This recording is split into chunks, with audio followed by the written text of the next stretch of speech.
Next-gen 8000 series motherboards will feature better GPU removal mechanisms. ZOTAC ZONE launches at September 12th. Pre-orders are live now. Qualcomm has introduced a new 8-core Snapdragon X Plus CPU. And lastly, AMD Ryzen 9000 price drops are already coming in, with up to 12% in Germany. Okay, so firstly we have Debauer, a known YouTuber, of course, has introduced some of the new X870 motherboards here, so let's look into it. So firstly we have the Asus has introduced the ROG Strix X870E gaming motherboard here, and one of the key features of these motherboards is that the GPU removal mechanism right over here is a bit different. But before going to that information, let's look into these motherboards here. Next up, we have the X870F motherboard, not the E motherboard, probably because it has different kinds of VRM design. We'll see about that. We also have the X870A, similarly from the Asus Strix. So yeah, there are 3 particular models coming from Asus this time, and this one is particularly the white variant. And of course, the X870i gaming. This one is, you can already tell, it's a mini ITX board. Next up, we have the Pro Art series from Asus again, which is the X870E motherboard here, which is of course mainly focuses on overclocking and stuff because it's a Pro Art edition. So clearly it's going to be a bit more expensive than the Strix variant. And of course, the Crosshair edition, which is obviously the top of the line from Asus ROG Strix. So it's going to be quite interesting to see. But we have something interesting to look at, which is the feature, this particular feature we're looking at, which is the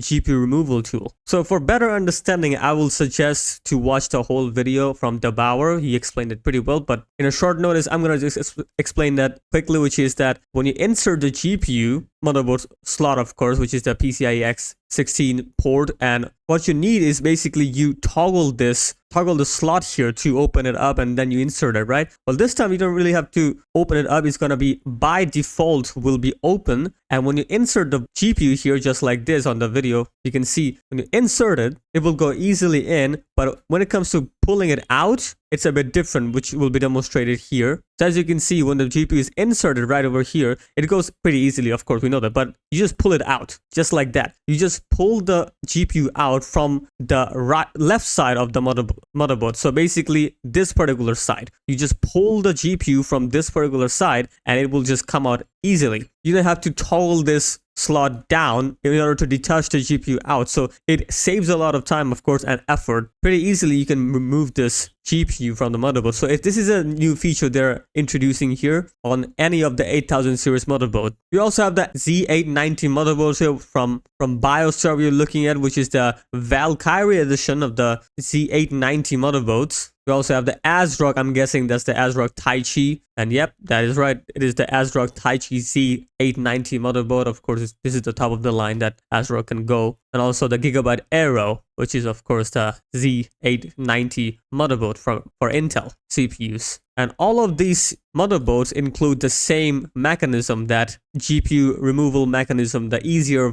removal mechanism, I think. So yeah, quite an interesting tech that they're bringing in. And next up we have the ZOTAC ZONE, which will be launching on September 12th. And now already you can pre-order this. However, I would not recommend pre-ordering any product, including ZOTAC ZONE, without even testing the product. So yeah, but the pricing, as you can see, is 849 euros, which is kind of expensive in my opinion. Like, it is more expensive than the ROG Ally. So yeah, I mean, it is more expensive than that, and not sure how ZOTAC ZONE will perform. However, we do have the comparison here, so we can clearly see ZOTAC ZONE and Asus ROG Ally X. We have to compare these two because these are the latest handhelds that we can get, of course. So as you can see, the APU, they're utilizing the ZOTAC ZONE, which is the AMD Ryzen 7 8840U, but the Asus ROG Ally X is utilizing the Z1 Extreme. But both of them are 8-core 16 threads and clocking up to 5.1, so there shouldn't be any that big of a difference here, clearly. The SoC, of course, the same 12 CUs, AMD iGPU, which is clocking at 2.7. However, there are some differences, of course. The memory capacity, 16 gigs versus 24 gigs. So clearly, Asus ROG Ally has an upper hand in terms of memory, and even for storage, 1 terabyte versus 512 gigs for the ZOTAC ZONE. So clearly, it's lacking in terms of storage also. So not looking that good. In display, however, it's utilizing a better display, which is the 7-inch 1080p AMOLED 120Hz 800 nits display versus 500 nits. So clearly, ZOTAC Zone will be brighter, clearly. But it will be also struggling with battery as 48.5 watt-hour versus the 80 watt-hour. So clearly it's lacking even in the battery side here. As for the weight, it's kind of unknown, but the guess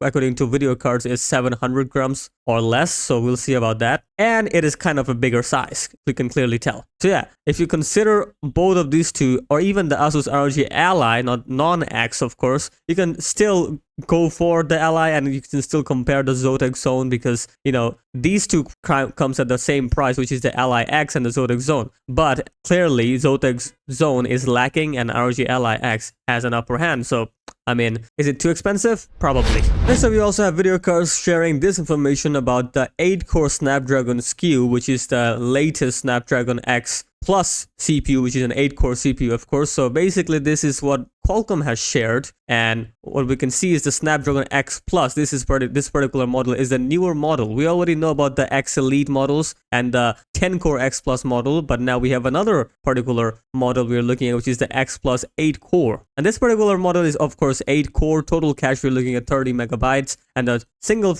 thread frequency, we're looking at 3.4 gigahertz, and the max multi-thread, we're looking at 3.2. There are no CPU boosts, so interesting there because there's no dual core thing going on here, so I guess there will be no CPU boost. Similarly for these two other X Elite and X Plus models. So yeah, as for the Qualcomm Adreno CPU teraflops, we're looking at 1.7 teraflops of performance, and for the Qualcomm Hexagon NPU, we're looking at 45. As for the NPUs, it remains the same. The performance will be similar all around the models, so it should be fine for the NPU because I guess that's not a big deal. But yes, the CPU, however, is a big deal, and it's a lower tier CPU surely because 1.7 teraflops suggests that it is lower tier. The rest of the information is the same as for the memory type and transfer rate, so yeah, no need to comment on that. So yeah, this is another particular Snapdragon X Plus CPU we'll be looking at. So yeah, we'll see how this one performs, and yeah, it's gonna be available on the laptop, so we'll see about that. And next up, we have the AMD Ryzen 9000 series price cut already here, which is kind of mind-blowing if you ask me. At B&H, we get to see this price cut, as you can see here, with the AMD Ryzen 9 9950X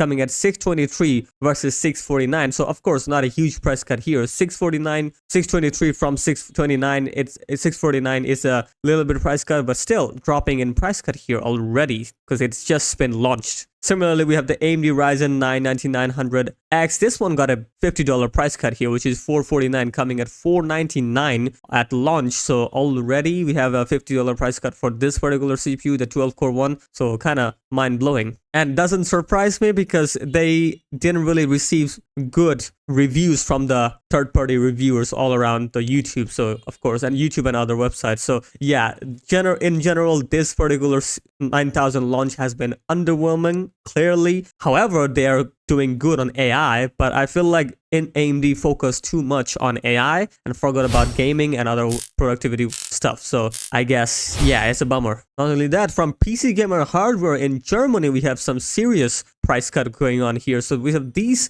data they have shared, which is kind of interesting that all around the pricing is going down. So that is kind of alarming for AMD. Because as you can see, we have the AMD Ryzen 9 9950X. The official Euro pricing was 709. Now after dropping price, it got 698 with a street discount and getting a price cut of 675. Now we're looking at around the total discount of 4.8%. So yeah, not a huge discount of obviously, but still there's some discount here. Similarly for the Ryzen 9 9900X was 539, 499 for the discount, and of course even more discounts, which is kind of big. Street discount is huge here, so yeah, it's pretty evident why they're dropping this particular price. And now we have the 475 at total, a whopping 11.87, nearly 12% price cut here for the Ryzen 9 9900X. For the Ryzen 7 9700X, we're looking at total of 6.5% price cut, which is still a lot considering it just launched. As for the 9600X, it didn't really see that much, again, similar to the 9950X, 4.53%. So yeah, in general, the price cuts are coming. So yeah,